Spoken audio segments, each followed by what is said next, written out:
जी हाँ दोस्तों, तो क्या महेंद्र सिंह धोनी, नाना पाटेकर, सचिन पायलट, अनुराग ठाकुर आर्मी के साथ में उतरेंगे पाक के खिलाफ लड़ने?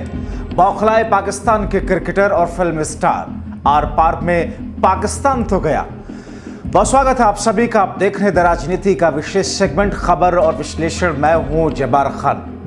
दोस्तों, आखिर ऐसा क्या हुआ इस बीच में कि अब महेंद्र सिंह धोनी समेत कई सारे क्रिकेटर या फिर फिल्म स्टार सरहद पर भारतीय सेना के साथ पाकिस्तान के खिलाफ लड़ने जा रहे हैं? आखिर केंद्र सरकार को ऐसी गाइडलाइन क्यों जारी करनी पड़ी और भारत के खिलाफ में पाकिस्तान के फिल्म स्टार और क्रिकेटर्स क्यों बौखलाए घूम रहे हैं? आपको विस्तार से बताते हैं दोस्तों, भारत और पाकिस्तान के तनाव और युद्ध के बीच केंद्र सरकार ने एक नोटिफिकेशन जारी किया है जिसमें कहा गया कि सेना प्रमुख चाहे तो वो टेरिटोरियल आर्मी के अफसरों, जवानों को बुला सकते हैं। टीए यानी कि टेरिटोरियल आर्मी अर्धसैनिक बल है जो कि जरूरत पड़ने पर सेना की सहायता करती है।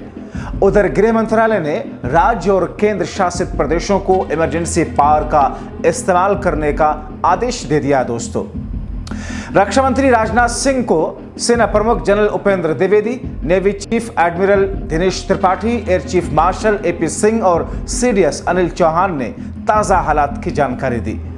गृह मंत्री भी बीएसएफ, सीआईएसएफ के अफसरों के साथ मीटिंग करते दिखे। उन्होंने भारत और पाकिस्तान बॉर्डर और एयरपोर्ट्स की सिक्योरिटी की जानकारी ली। कृषि मंत्रालय और स्वास्थ्य मंत्रालय ने भी तैयारियों को लेकर के अपनी मीटिंग की है। इस बीच एलओसी पर पाकिस्तानी फौज 3 दिन से लगातार फायरिंग कर रही है, जिसमें 17 नागरिकों की मौतों की खबर है, जिसमें 5 मासूम बच्चे भी शामिल हैं। कई इमारतों और गाड़ियों को नुकसान पहुंचा। अब दोस्तों, जबकि भारतीय सरकार ने जरूरत पड़ने पर सेना की सहायता के लिए टेरिटोरियल आर्मी को भी बुलाने का सेना अध्यक्ष को पावर दे दिया है, तो ऐसे में कहा जा रहा है कि साहब अब कई सारे बड़े नाम सेलिब्रिटीज भी जा सकते हैं। ऐसे में आपके मन में सवाल होगा कि टेरिटोरियल आर्मी दरअसल है क्या, जिसमें राजनेताओं से लेकर के क्रिकेटर्स, बड़े सेलिब्रिटी खिलाड़ियों को शामिल किया जाता है। ये वो लोग उसके हिस्सा होते हैं। आपको बताऊं कि प्रादेशिक सेना यानी कि टेरिटोरियल आर्मी भारत की सशस्त्र सेनाओं का एक स्वैच्छिक अंशकालिक नागरिक बल है, जिसे 1949 में टेरिटोरियल आर्मी एक्ट के तहत स्थापित किया गया। इसका मुख्य उद्देश्य नियमित सेना को युद्ध, आपदा या फिर अन्य आपातकालीन परिस्थितियों में सहायता प्रदान करना है। इसमें आम नागरिक से लेकर के सेलिब्रिटीज तक शामिल होते हैं। इसमें कुछ बड़े नामों के बारे में भी आपको मैं बताता चलूं जो लोग इसका हिस्सा हैं, इसमें शामिल हैं। मैंने क्यों शुरू में लिखा कि इसमें महेंद्र सिंह धोनी समेत कई सारे नामों का जिक्र क्यों किया, मैं वो लिस्ट आपके सामने रखता हूं जिसमें टेरिटोरियल आर्मी में जिन लोगों के नाम हैं। कुछ लोगों की लिस्ट। पहला नाम है महेंद्र सिंह धोनी का, पूर्व भारतीय क्रिकेटर, कप्तान। साल 2011 में पैराशूट रेजिमेंट मानद लेफ्टिनेंट कर्नल की इनको रैंक दी गई थी। कपिल देव 1983 के विश्व कप विजेता कप्तान को साल 2008 में पंजाब रेजिमेंट में मानद लेफ्टिनेंट कर्नल बनाया गया। Abhinav Bindra Olympic gold medallist shooter को साल 2011 में सिख रेजिमेंट में मानद लेफ्टिनेंट कर्नल की रैंक दी गई। मोहनलाल प्रसिद्ध मलयालम अभिनेता को साल 2009 में मद्रास रेजिमेंट में मानद लेफ्टिनेंट कर्नल की नियुक्ति की गई। दीपक राव क्लॉस क्वार्टर बैटल विशेषज्ञ और लेखक को साल 2011 में पैराशूट रेजिमेंट में मानद मेजर की रैंक दी गई। इसी तरीके से फिल्म स्टार नाना पाटेकर अभिनेता ने 1990 में फिल्म प्रहार के लिए प्रशिक्षण लिया।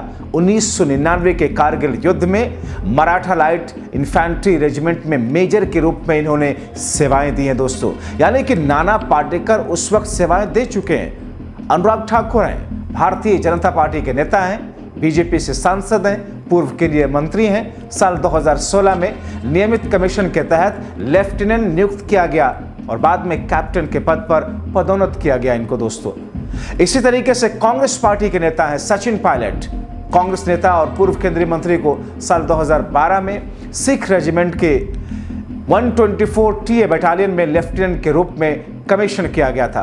Rajyavardhan Singh Rathore Olympic silver medallist और पूर्व केंद्रीय मंत्री जिन्होंने भारतीय सेना में सेवा दी, कारगिल युद्ध में भी भाग लिया।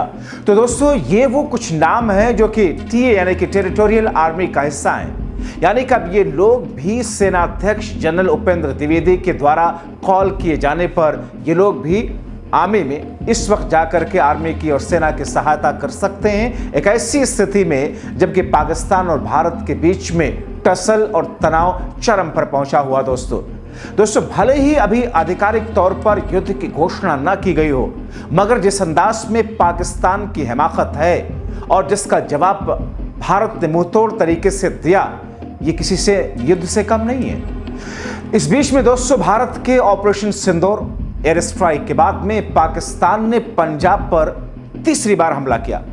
अमृतसर में सुबह 5 बजे ड्रोन से अटैक किए गए। हालांकि भारतीय सेना के डिफेंस सिस्टम एयरफोर्स S-400 से खासा इलाके में 2 ड्रोन नष्ट कर दिया गया। इसमें एक छोटा और दूसरा बड़ा था। पठानकोट की बात करें तो वहां पर देर रात हमले के बाद में एयरबेस के पास में पुलिस ने 9 मई को सर्च ऑपरेशन काफी बढ़ाया, जहां पर नदी के किनारे बम भी मिला दोस्तों, जिसके बाद में सेना ने इलाका खाली करा दिया और उसके बाद गांव करौली के पास में ड्रोन मिला। सेना ने इसे कब्जे में लिया। यहां पर सुबह 4:30 बजे 9 मई को 3-4 धमाकों की आवाजें भी सुनाई दी दोस्तों। इस बीच में जम्मू कश्मीर के उपराज्यपाल मनोज सिन्हा ने उरी में सेना के जवानों से जाकर के मुलाकात की। उन्होंने जवानों से पूछा, हाउ इज द जोश। दोस्तों, इस बीच में अपडेट यह भी है कि श्रीनगर में 9 मई से शाम 7 बजे तक बाजारों को बंद करने का आदेश जारी कर दिया गया है। सीमावर्ती गांव में रहने वाले लोगों को पूरी तरीके से ब्लैकआउट करने के लिए कहा गया है। घरों की खिड़कियों, घरों के दरवाजों को भी ढकने के लिए कहा गया है ताकि कोई रोशनी न दिख सके। जैसलमेर में 9 मई से बाजार शाम 5 बजे ही बंद हो जाएंगे। कल दरअसल अपने 8 मई को देखा था, पाकिस्तान के जरिए जैसलमेर को भी अटैक किया गया था। ब्लैकआउट 12 घंटे तक रहेगा, जो कि शाम 6 बजे से शुरू होगा। रात में शादी ब्याह के फंक्शंस जिसे ना करने की बात कही गई है। जिले के रामदेवरा क्षेत्र में 8 मई शाम 4 बजे से सभी दुकानें, व्यापारिक प्रतिष्ठान, धर्मशालाएं और गोदाम बंद रखने के निर्देश दिए गए हैं। इससे पहले विदेश मंत्री एस जयशंकर ने कहा कि ब्रिटेन के विदेश मंत्री डेविड लैमी से फोन पर उनकी बात हुई, जिसमें विषय आतंकवाद के खिलाफ कार्रवाई ही था।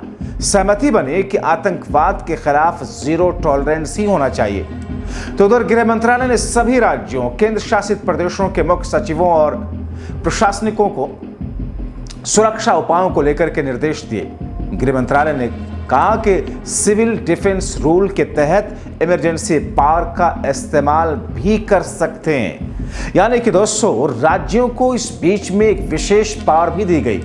जैसा कि गृह मंत्रालय की तरफ से इसका जिक्र किया गया कि सिविल डिफेंस रूल के तहत इमरजेंसी पावर का इस्तेमाल राज्य कर सकते हैं। खासतौर पर जब युद्ध की स्थिति होती है या ऐसी कोई इमरजेंसी की स्थिति होती है, तब इस पावर के इस्तेमाल करने के लिए राज्यों को छूट दी जाती है। इस बीच में भारत नेपाल का सरहदी इलाके में, जो वहाँ के सरहदी इलाके हैं, वहाँ पर चौकसी बढ़ा दी गई है। उत्तराखंड में हाई अलर्ट घोषित किया गया है। राज्य भर में सुरक्षा को लेकर के पुलिस, खुफिया एजेंसियों को सतर्क किया गया है। खासतौर पर नेपाल सीमा से सटे जिलों में अतिरिक्त चौकसी बरती जा रही है। राजधानी देहरादून में जिस अंदाज में, जिस तरीके से चेकिंग अभियान चलाया जा रहा है, जिसमें संदिग्धों से गहनता के साथ में पूछताछ चल रही है। उधर भारतीय केंद्रीय कृषि मंत्रालय की अगर बात करें तो भारत के कृषि मंत्री हैं शिवराज सिंह चौहान, जिन्होंने एक बड़ी जानकारी दी। दोस्तों, होता क्या है युद्ध के भीतर, जब लंबा युद्ध चलता है तो कई बार ऐसी स्थितियां आती हैं कि राशन और दूसरी जरूरी चीजों की भी कमी होने लगती है। इस बीच में केंद्रीय कृषि मंत्रालय की तरफ से जानकारी दी गई, इसमें अधिकारियों के साथ में। तो दोस्तों, कृषि मंत्री शिवराज सिंह चौहान ने केंद्रीय अधिकारियों के साथ में बैठक के बाद में कहा कि हमारे कृषि भंडार भरे हुए हैं, आतंकियों को हम छोड़ने वाले नहीं। आतंकी ठिकानों पर हमला किया, नागरिकों पर नहीं। हमने कृषि विभाग के तौर पर हमारी जिम्मेदारी फूड सिक्योरिटी सुनिश्चित करना है। हमारे पास गेहूं, चावल या अन्य अनाज पर्याप्त मात्रा में है। जवान सीमा पर तैनात हैं और वैज्ञानिक खेतों में किसानों के साथ हैं। खेतों में किसानों के साथ काम करना और उत्पादन बढ़ाना हमारी जिम्मेदारी है। यानी कि आश्वासन केंद्रीय कृषि मंत्री भी दे रहे हैं कि अगर पाकिस्तान किसी भी तरीके से फिर भी नहीं समझता है तो फिर इस बार आर पार ही होना है, और इसके लिए जितने दिनों की भी लड़ाई क्यों ना हो। इसीलिए वो कहते हैं कि हमारे भंडारे भरे पड़े हैं अनाज से। यानी कि भारत पूरी तरीके से तैयार है हर तरफ से, हर मामले में। इससे पहले भारतीय नौसेना ने कराची पोर्ट पर जिस तरीके से अटैक किया, पूरी तरीके से कराची के बंदरगाह को तबाह कर दिया था। भारतीय नौसेना ने कराची पोर्ट पर ताबड़तोड़ मिसाइलें दाग करके इसे नष्ट कर दिया। कराची पोर्ट को पाकिस्तान की रीढ़ की हड्डी कहा जाता है, क्योंकि पाकिस्तान की आर्थिक गतिविधियों, व्यापार का एक प्रमुख केंद्र है। अरब सागर के तट पर स्थित ये पाकिस्तान का सबसे बड़ा और व्यस्त बंदरगाह है, जहां से बड़े पैमाने पर आयात और निर्यात होता है, जिससे पाकिस्तान की अर्थव्यवस्था को सहायता मिलती है। कराची बंदरगाह का इतिहास काफ़ी पुराना रहा दोस्तों। इसके बारे में आपको बताऊं कि इसे ब्रिटिश औपनिवेश काल के दौरान एक प्रमुख व्यापारिक केंद्र के रूप में स्थापित किया गया था। बीते कुछ वर्षों में इसे एडवांस बनाने पर काफ़ी काम हुआ। नतीजतन इसमें हर साल लाखों टन कार्गो संभालने की ताकत थी, और इसकी कार्गो हैंडलिंग क्षमता सालाना 26 मिलियन टन है दोस्तों बताया जाता है, जिसमें 14 मिलियन टन लिक्विड और 12 मिलियन टन ड्राई कार्गो शामिल है। कराची पोर्ट के जरिए अंतर्राष्ट्रीय बाजार के साथ पाकिस्तान का व्यापार करना आसान होता था। इससे नुकसान पहुंचने से पाकिस्तान की जीडीपी को बड़ी चोट पहुंचेगी।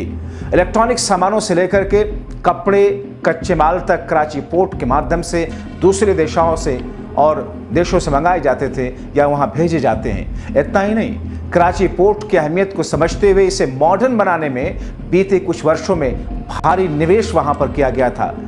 इनमें नए टर्मिनल, कार्गो हैंडलिंग और बेहतर सुविधाएं, सड़क और रेल नेटवर्क के साथ में बढ़ाई गई कनेक्टिविटी वगैरह रही। इसका मकसद प्रोडक्टिविटी को बढ़ाना और वैश्विक व्यापार की ज़रूरत को पूरा करना था दोस्तों। मगर जिस अंदाज में भारतीय नौसेना ने जिस तरीके से कराची पोर्ट को तहस नहस बर्बाद किया, जाहिर तौर पर पाकिस्तान की वो कमर है जिसे टूटना कहा जा रहा है। अब ऐसी स्थिति में उस पोर्ट को सही तौर पर दोबारा से बनाने में पाकिस्तान कब तक सक्षम होगा, ये पाकिस्तान ही समझे। मगर इस बीच में जो केंद्र सरकार की तरफ से जो नोटिफिकेशन जारी किया गया, जिसमें यह कहा गया है कि ज़रूरत महसूस होने पर सेना अध्यक्ष चाहें तो टेरिटोरियल आर्मी से जुड़े लोगों को बुला सकते हैं। और ऐसे में कहा जा रहा है कि अब सरहद पर या फिर सेना की मदद करने के लिए कपिल देव, महेंद्र सिंह धोनी, अनुराग ठाकुर, सचिन पायलट, अभिनव बिंद्रा और इस तरीके नाना पाटेकर तरीके कुछ बड़े सेलिब्रिटीज़ वहां पर पहुंच सकते हैं दोस्तों। जाहिर तौर पर इन चीज़ों को देखकर और सुनकर पाकिस्तान के वहाँ के सेलिब्रिटीज़, चाहे स्पोर्ट्स से हों, फिल्म स्टार हों, एक अलग तरीके की उनमें बौखलाहट देखने को मिल रही है। फिलहाल दोस्तों अभी के लिए बस इतना ही। आप क्या सोचते हैं, आपकी राय क्या है, अपनी राय कमेंट बॉक्स में ज़रूर लिखें। अभी के लिए इतना ही, बहुत शुक्रिया।